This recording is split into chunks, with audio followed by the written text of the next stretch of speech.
And when we talk about core values such as sustainability and also diversity, that's definitely something that you are quite vocal about. Tell me more about why that is and why that is such an area where you are passionate about it and how that's really baked into your business. Yeah, I guess I alluded to this when I spoke about my background. I grew up in in a very multicultural community. The Singaporean demographic, while it's predominantly Asian, but it's also many different Asian countries together. And I always felt very strongly that all of us are equal. I don't care what the color of our skin or our passport is. It's just something that I've always believed. I'm very big on merit. Obviously working in finance, what that's like and what that's about. Balanced scorecard.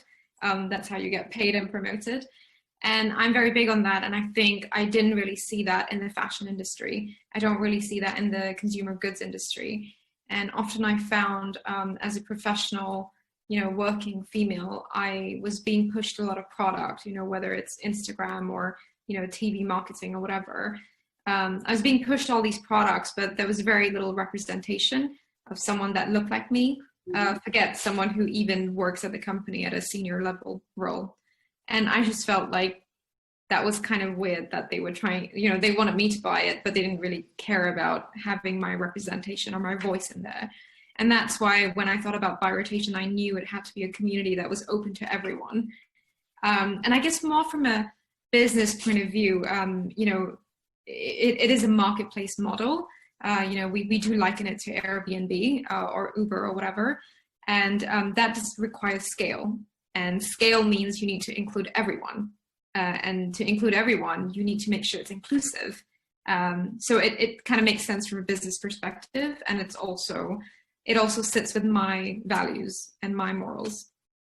Absolutely. I think that it's great that you are doing that. I remember when I was growing up, and particularly within fashion, you didn't see anybody that looked like you. I opened a magazine and I didn't see anybody that looked like me. When I was buying products, sometimes especially makeup, things like that, they didn't even have the color of your complexion. I think that we've made incredible strides in this area. Of course, there's so much more to do, but I appreciate and I applaud you for making this a focus and making sure that you're creating a brand that reflects the world that we live in, and where little girls and boys are looking at a brand, they're able to see themselves, and in that they're able to see that they're accepted, that they're part of mainstream culture, and they're not being